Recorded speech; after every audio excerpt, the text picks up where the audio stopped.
This exercise is an exercise called Plantar Fascia Stretch.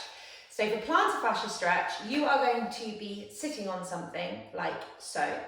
And this is going to be a foot exercise, but there are still things here that we can think about with our hips and pelvis too. So to the best of your ability, what I want you to try and do is you are going to tilt your pelvis forwards, so you're not allowing your pelvis to slump backwards. And from the side, you know, I'm trying to avoid this as much as possible. We're trying to keep that pelvis driving forward so that we wake up our hips. Do your best.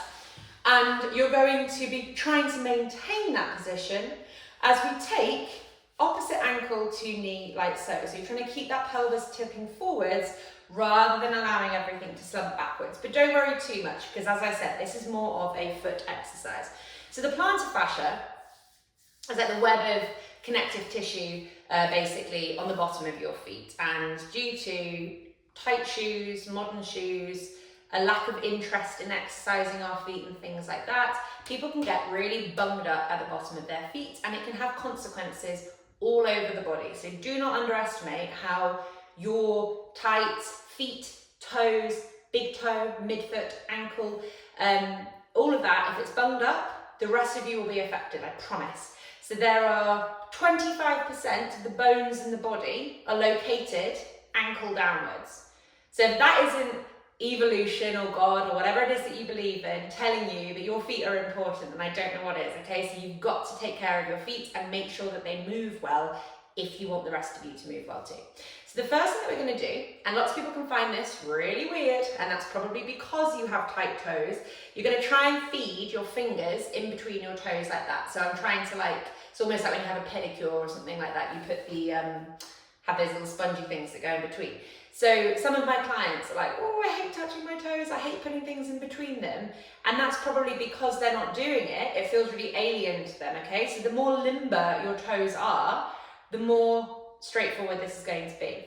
And you might find this really difficult and really impossible to start with. Do your best. You might not be able to kind of get your feet down into your fingers down into the bit at the bottom of the toes. But if you really struggle with this, then buy yourself some cheap silicone toe separators off Amazon or something like that, and it will help you get started. So fingers are bony, so rubbing fingers against stiff toes, if it's all very bony, can be really uncomfortable. But the silicone toe separators will help move you in that direction so that you'll hopefully be able to start doing this quite soon. So they stay there. Pelvis tilts forward, and what we're going to do is we're going to do foot circles with, in my case, my right ankle. So I'm moving my ankle in a circle like this, and my hand is following. I'm not using the hand to drive the movement, okay? So the hand is doing the toe separation, it's not creating the movement of the foot. So I'm going to do 20 circles in one direction, 20 circles in another direction, then we're going to do point and flex, and then we're going to do the other side. And I said 20, but I meant to do 10 because otherwise the video had gone forever. So trying to keep that pelvis tilted forwards, upper body is trying to relax, keep your breath steady, off we go. We're going to do 10 like this. So the ankle is driving the movement, not the hand. 3, 4, trying to get as much movement of the ankle and foot as possible. 5, 6, 7, 8, 9, and 10. And then the other direction. Noting if one way feels a lot easier than the other. 2, 3, 4, 5, 6, 7, 8, 9, and 10. And then point and flex, going to point the feet and the toes away. 1, 2, 3, 4, 5, 6, 7, 8, 9, and 10. Good job. And we're going to swap sides.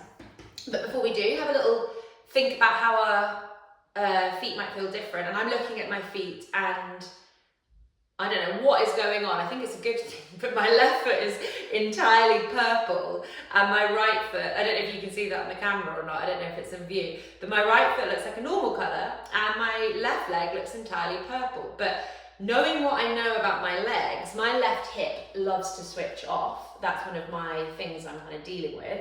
And when my left hip switches off, I get quite bad circulation to my left foot and my left toes. So when it goes purple, I'm like, yes, because that means that, well, when it's purple and warm, shall I say, it means I'm getting increased blood flow. So it's telling me that actually my pelvis and my hip are working better. So I'm getting that feed of blood flow down to my foot. And now that it's been down, they're kind of evening off slightly, but that was quite a difference in colour. I'm intrigued to see if that shows up on the camera afterwards. So keeping that pelvis tilted forwards as best we can. We are putting our left leg now on our right knee like so. Pelvis tilts forward so we're not slumping, and we're feeding our fingers through, tighter on this side, that comes as no surprise to me, and I'm definitely tighter on that side. Cool, so I'm getting them in there in that firm grip, and just, if this is enough for you, it might be quite difficult for you to do the turning as well, so feel free just to do the stretch to start with. It's still going to be doing you good and loosening up the plantar fascia, but we want to actually get that active movement in to turn it into an active stretch movement rather than a passive one. Okay, so we're going to do 10 circles with the left foot, driving from the ankle, not the hand. 1, 2, 3. Cracks and pops are good. As long as they don't hurt, it's normally a sign that you are activating stiffness. If you've got a stiff foot, it's going to crack as it moves into place. You might have one stiff foot, you might have 2 stiff feet. So as long as they don't hurt, shoulders are also another thing that crack and pop a lot just because they get stiff. And we'll do 3, 2, and 1. And we're going to go the other way. 1, keep tilting forwards from the pelvis if you can. 2, 3, 4, 5, 6, 7, 8, 9, and 10, and then pointing the foot away, flexing the foot back, the ankle leads the movement, not the hands. 2,